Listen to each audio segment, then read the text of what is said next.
हाँ, good evening all of you. मैं पंकज विश्वकर्मा आप लोग को साधा एजुकेशन प्लेटफॉर्म पर स्वागत करता हूँ। और आज हम लोग पढ़ेंगे वृषण ग्रंथि। चेहरा बहुत काला आ रहा हमको लगता है, मैनेजर साहब बहुत ताबड़तोड़ हंस रहे हैं। तो देखिए, काला आवे या गोरा आवे उससे मतलब नहीं है, मैटर साफ आना चाहिए। ठीक है, तो आज हम लोग वृषण पढ़ेंगे और उसके पूर्व आपके लिए हम प्रतिदिन एक आवश्यक सूचना ले आते हैं। आवश्यक सूचना यही रहता है कि ऑफलाइन क्लास के बारे में आपको जानकारी देना हमारा कर्तव्य होता है, ताकि आप लोग को ऑफलाइन क्लास के बारे में जानकारी हो जाए, आप लोग जन जन तक पहुंचाएं। तो गृह विज्ञान टीजीटी का ऑफलाइन क्लास देवकाली ब्रांच पर चलता है 10 बजे से 1 बजे तक। गृह विज्ञान टीजीटी पीजीटी का क्लास नाका ब्रांच पर चलता है 8 बजे से 11 बजे तक। और गृह विज्ञान नेट का क्लास चलता है 1 बजे से 5 बजे तक चलता है। और ये नेट वाला क्लास, क्योंकि नेट जून में नेट का पेपर हो सकता है, इसलिए नेट के क्लास का टाइम फिर 1 घंटा बढ़ने वाला है। वो जो 1 से 5 चलता है, अब इसको फिर हम चलाने वाले हैं 12 से 5 बजे तक चलाने वाले हैं, ताकि जून का 20 मई तक सिलेबस पूरा पढ़ा के, लिखा के, याद करवा के, टेस्ट करवा के सब समाप्त कर दें और 10 दिन रिलैक्स कर दें। केवल क्वेश्चन किया जाए, ताबड़तोड़ बातें, एक एक टॉपिक पर बेहतरीन बातें किया जाए किसी विद्यार्थी को, ताकि कोई समस्या ना हो।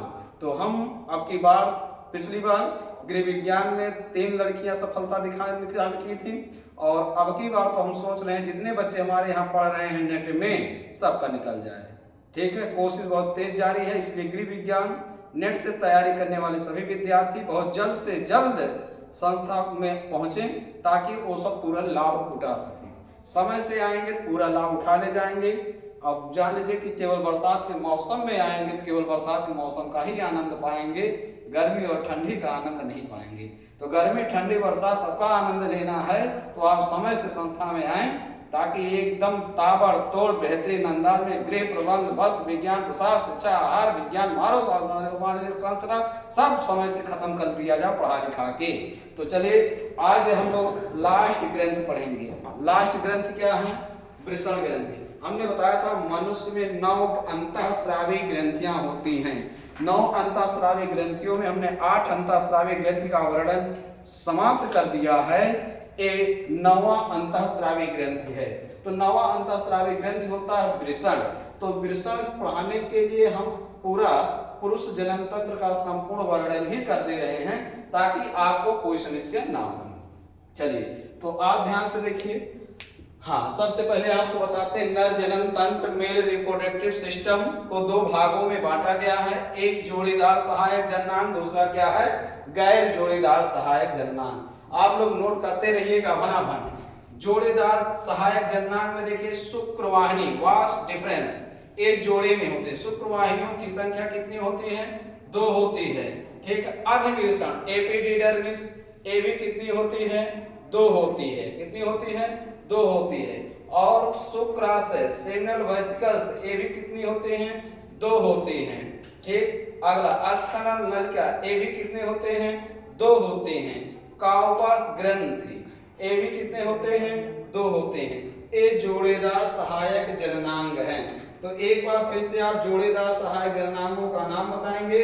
शुक्रवाहिनी, अधिविषण, शुक्राशय, स्खलन नलिका, ये सब कैसे होते हैं? जोड़े में होते हैं। काउपस ग्रंथ कैसा होता है? जोड़े में। गैर जोड़ेदार कौन कौन से होते हैं? वृषण, टेस्टिस, प्रोस्टेट ग्रंथि, प्रोस्टेट ग्लैंड, मूत्र मार्ग, यूरेथ्रा, सिसन, पेनिस, ये सब गैर जोड़े में नहीं होते हैं। तो एक क्वेश्चन का आंसर आप लोग का यही क्लियर हो गया कि कौन सी अंग जोड़े में हैं और कौन से नर जनन अंग जोड़े में नहीं हैं। और आप लोग जब प्रैक्टिस सेट हल करेंगे गृह विज्ञान टीजीटी वाला, पीजीटी वाला, तो उसमें नर जनन में भी पूछा गया, मादा जनन में भी पूछा गया। निम्न में कौन जोड़े में होते हैं, निम्न में कौन जोड़े में नहीं होते हैं। तो मादा जनन तंत्र पढ़ाते समय भी हमने बताया था कौन जोड़े में होते हैं, कौन जोड़े में नहीं होते हैं। नर जनन तंत्र में भी देख लीजिए कौन जोड़े में होते हैं और कौन जोड़े में नहीं होते हैं। तो ये बात 1 नंबर आप यहाँ वर्गीकरण से ही सीख गए। दूसरा क्वेश्चन क्या पूछेगा? दे देगा निम्न में से कौन सा नर जनन तंत्र का भाग है? तो ये सब नर जनन तंत्र के भाग है, ध्यान में रखे रहिएगा। नर जनन तंत्र मादा जनन तंत्र दोनों मिला देगा। उसमें पूछेगा निम्न में कौन नर जनन तंत्र के भाग हैं, तो ध्यान में रखे रहिएगा। अगर पूछ लिया मादा जनन तंत्र के भाग कौन है, तो मादा जनन तंत्र पीछे हम पढ़ा चुके हैं, अंडाशय पढ़ा चुके हैं। अंडाशय को ध्यान में देखिए, उसके पार्टों को। तो यहाँ इस वर्गीकरण मात्र से 2 से 3 क्वेश्चन आप लोग याद कर पाएंगे। चलिए अगला बेहतरीन बात आप लोग देखेंगे तो आपको थोड़ा एक चीज हम और बता दें।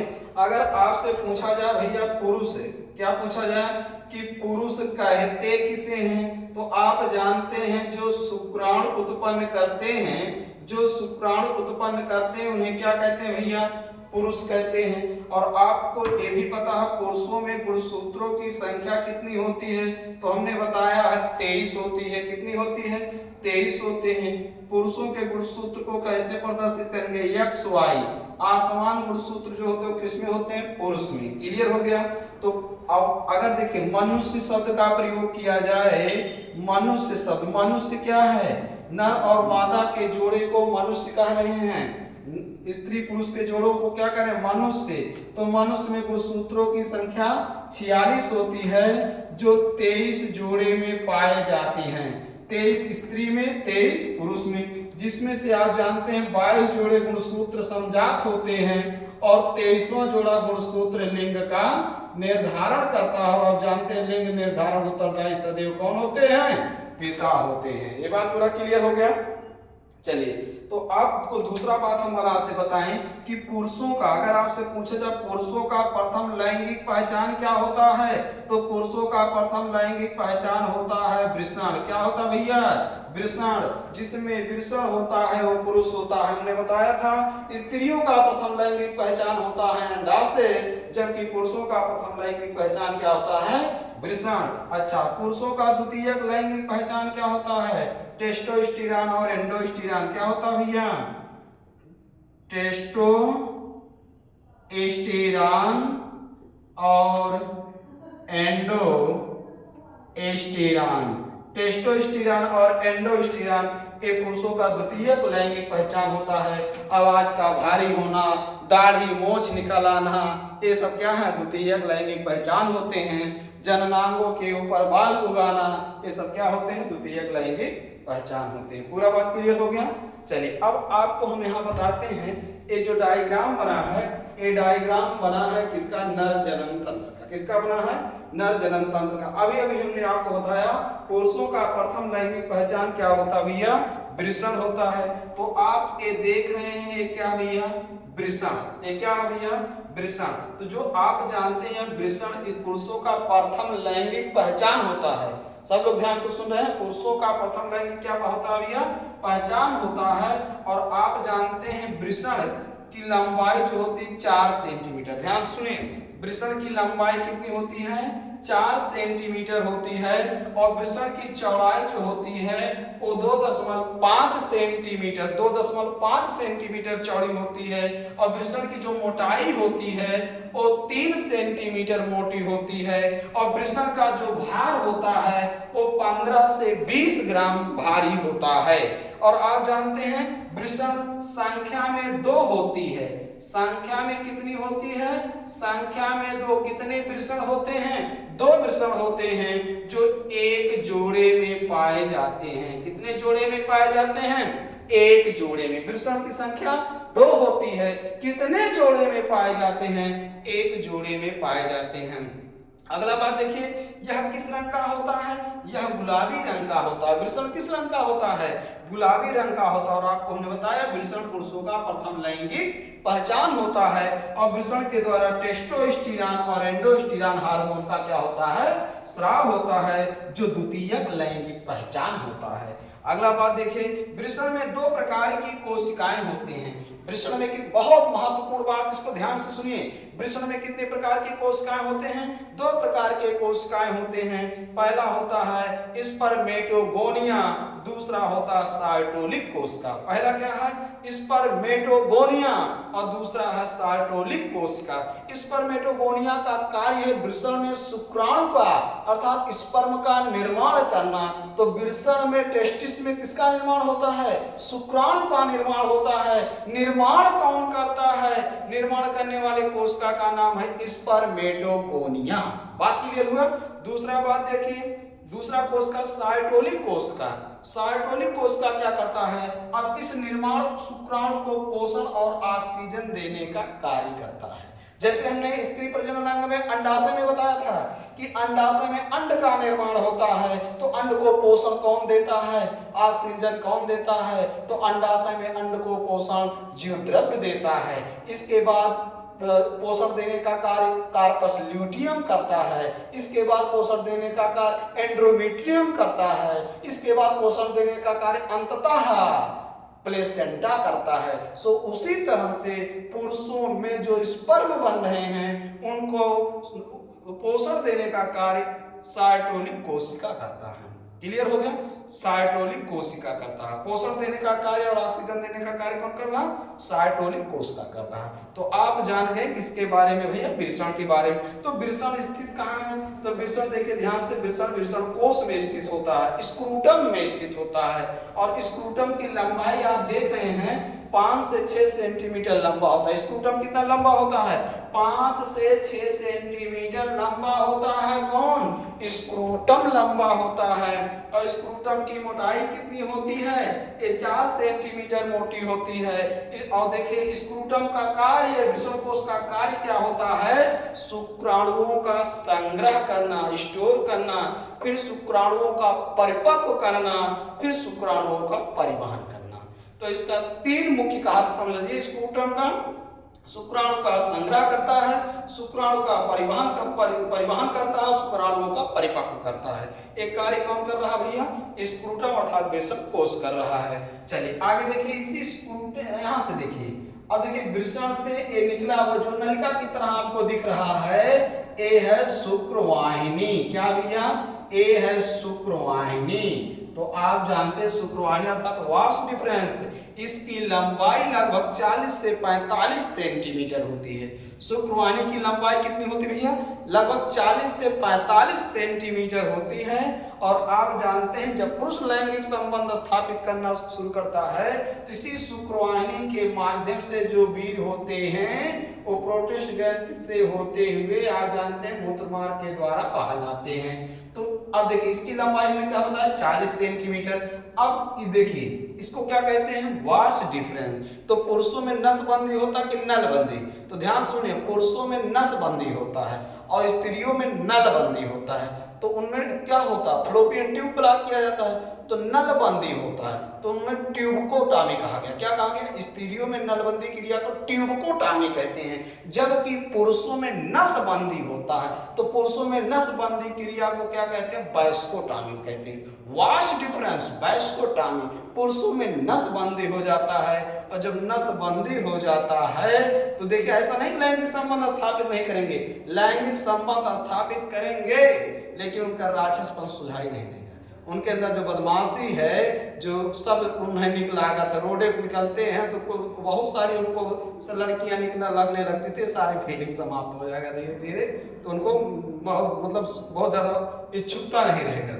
ठीक है, तो ये पूरा बात क्लियर हो गया। आगे देखिए, आगे प्रोस्टेट ग्रंथि पर देखिए। अब प्रोस्टेट ग्रंथि में इस यहाँ देखिए, अब यहाँ से मूत्राशय से यहाँ से मूत्र आता है, और आप देख रहे शुक्रवाहिनी भी यहीं खुली है। तो यहाँ जब जनन स्थापित किया जाता है तो इसी माध्यम से प्रोस्टेट ग्रंथि के माध्यम यहाँ से निकलते हैं। अब यहाँ वीर्य में देखिए, वीर्य में कुछ और क्या आया? शुक्राशय, शुक्राशय के बारे में थोड़े सुनिए। सेमिनल वेसिकल्स के बारे में, इसकी लंबाई लगभग 5 सेंटीमीटर होती है और यह एक तरल चिपचिपा पदार्थ उसमें होता है और यह क्षारीय होता है। इसका पीएच मान 7.4 होता है, तो यह क्षारीय होता है। आपको हमने बताया जिस विलयन का पीएच मान 7 से कम होता है वह अम्लीय होता है, जिसका 7 से अधिक होता है वह क्या होता है, क्षारीय होता है। और यह पूरे बीर का 60% बनाता है। कौन? सेमिनल वेसिकल्स पूरे बीर का 60% बनाता है। तो आपने देखा कि यहाँ से स्पर्म चला और स्पर्म के साथ यहाँ शुक्रवाहिनियों में कौन मिल गया, शुक्राशय मिला, और शुक्राशय के बाद और कौन मिला, प्रोटेस्ट ग्लैंड थे। अब प्रोटेस्ट ग्लैंड भी मिल रहे हैं। अब देखिए बीर बढ़ रहा है, बीर बढ़ रहा है, उसमें उपाशित स्पर्म और उसमें बीर बढ़ रहा है, ऐसा बीर का भाग बना रहा है बीर के साथ। अब फिर इसके बाद एक इसके माध्यम से अब शिश्न में है मूत्र मार्ग के माध्यम से शरीर से बाहर आ जाते हैं। पूरा बात क्लियर हुआ। और पुरुषों में कभी कभी एज जब ज्यादा हो जाता है तो यही प्रोटेस्ट ग्रंथि जो होता है सूजन आ जाता है। तो सूजन आ जाने के कारण उनको मूत्र त्यागने में बड़ी समस्या उत्पन्न होता है, ये भी दोष है। तो इसके सारे वृषण के कई सारे क्रियाकलाप हैं, हम अलग अलग वीडियो में आप लोग को पढ़ाते हैं, ठीक है। अब ये देखिए शिश्न है, ये क्या है, शिश्न है। तो शिश्न अर्थात पेनिस। अब पेनिस में देखिए मूत्र मार्ग, तो मूत्र मार्ग के माध्यम से क्या क्या देखिए, मूत्र मार्ग की पहले लंबाई देखिए 20 सेंटीमीटर क्या होती है, लंबी होती है। मूत्र मार्ग की लंबाई कितनी होती है, 20 सेंटीमीटर। इसमें ये जो मूत्र मार्ग है, ये देखिए ये मूत्र मार्ग की लंबाई कितनी होती है, 20 सेंटीमीटर। अब इस मूत्र मार्ग के द्वारा किस किस का उत्सर्जन होता है, मूत्र का उत्सर्जन होता है, बीर का उत्सर्जन होता है, प्रोटेस्ट का उत्सर्जन होता है, काउपर्स का उत्सर्जन होता है। इस बात को ध्यान में रखे रहिएगा कि मूत्र मार्ग के द्वारा किस किस का उत्सर्जन होता है, मूत्र के, बीर का, प्रोटेस्ट का और काउपर्स का उत्सर्जन होता है। तो अभी आज हमने आपको वृषण का एक सामान्य परिचय बताया जो आप लोग नोट कर लीजिए। कल हम लोग एक बहुत बेहतरीन चीज पढ़ेंगे। बेहतरीन चीज सबसे पहले ये पढ़ेंगे कि अब हमने यहाँ देखिए बता तो दिए कि बीर आकाश खलन होता है। अब बीर क्या होता है, क्या खाने से बीर बनता है, बीर में स्पर्म की संख्या कितनी होनी चाहिए, ये आपको दूसरे वीडियो में हम केवल बीर पढ़ाएंगे अर्थात स्पर्म पढ़ाएंगे। और तीसरे वीडियो में आपको ये भी हम बताएंगे, कुछ पुरुष होते हैं अपने शिश्न को लेके बहुत सब परेशान रहते हैं कि शिश्न छोटा है बड़ा है, छोटे बड़े से क्या प्रभाव पड़ता है, छोटा बड़ा का महत्व क्या होता है, उसको भी पढ़ाएंगे, ठीक है। तो इस वीडियो में केवल आपको हमने वृषण का अर्थात पुरुष जनन तंत्र का एक सामान्य परिचय दिया है। नेक्स्ट वीडियो में आप लोग जबरदस्त तरीके से पढ़ेंगे स्पर्म कैसे बनता है, स्पर्म क्या क्या खाने से बनता है, स्पर्म की संख्या कितनी होनी चाहिए, लैंगिक संबंध स्थापित करने में कब समस्या नहीं होती है। ये सारे चीजों का वर्णन नेक्स्ट वीडियो में किया जाएगा। तब तक के लिए बहुत बहुत धन्यवाद।